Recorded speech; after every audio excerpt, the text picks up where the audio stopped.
मेरे और आपके जीवन की संपूर्ण यात्रा उसी के लिए है, और इसलिए है कि हम जहां से आए हैं वो परम शांत और सुख का स्वरूप। जो आनंद सिंधु सुख राशि उसी करते त्रैलोक्य सुपासी। राम सच्चिदानंद दिनेशा कि नहीं तहमो निशालवलेशा। जो आनंद का सिंधु है परमात्मा।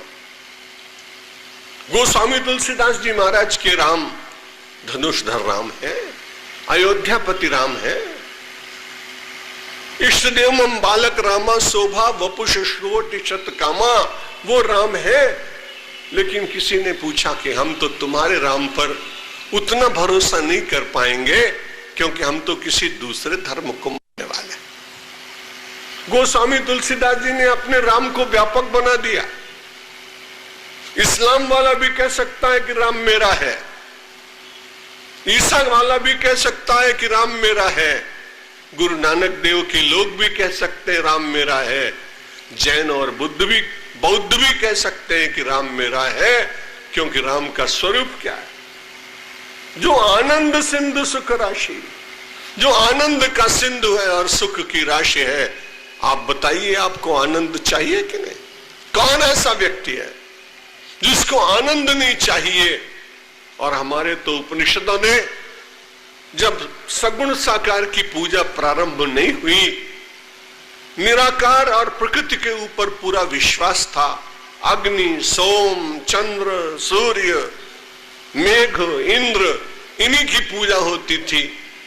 उस समय एक ऋषि बालक ने अरण्य में बैठकर अपने गुरुकुल में अपने गुरुजी से पूछा, महाराज साधना तो मैं करूंगा, लेकिन आप ये तो बताइए कि वह ब्रह्म है कैसा? सीधी सी बात कही, अरे परमात्मा को तुम जानना चाहते हो तो उपाधियों से अलग कर दो, दीवालों से अलग कर दो, प्रशस्तियों से अलग कर दो, शब्दों से अलग कर दो, भावना से भी एक बार अलग कर दो, तो निश्चित रूप से परमात्मा का नाम क्या है? आनंदम वही ब्रह्म। उपनिषद की पंक्ति है हजारों साल पहले कि परमात्मा का स्वरूप केवल आनंद ही है। और उस आनंद की प्राप्ति के लिए सारे संसार के लोग भिन्न भिन्न प्रयत्न करते हैं, लेकिन कठिनाई जहां से मिलना चाहिए वहां पहुंच नहीं पाता, और जहां है नहीं वहां ढूंढने का प्रयत्न करता है। गांव की एक बूढ़ी माता जी ने शाम को अपने किसी फटे वस्त्र को सिलना प्रारंभ किया था। तब बिजली सड़क के ऊपर कभी कभी लगी होती थी, लेकिन घर में तो बहुत कम लोगों की। माता जी ने अपने उस फटे हुए वस्त्र को सिलना प्रारंभ किया, लेकिन अचानक आंखों में दृष्टि कम होने के कारण वो सुई कहीं गिर गई, हाथ से गिर गई। मन में विचार आया सुई मेरी गिर गई, लेकिन तुरंत मन में विचार आया कि मेरे आंगन में तो अंधेरा है, सुई यहां कहां मिलेगी अंधेरे में? तो धीरे धीरे खसकते खसकते, शरीर बहुत चलता नहीं था, सड़क पर पहुंच गए।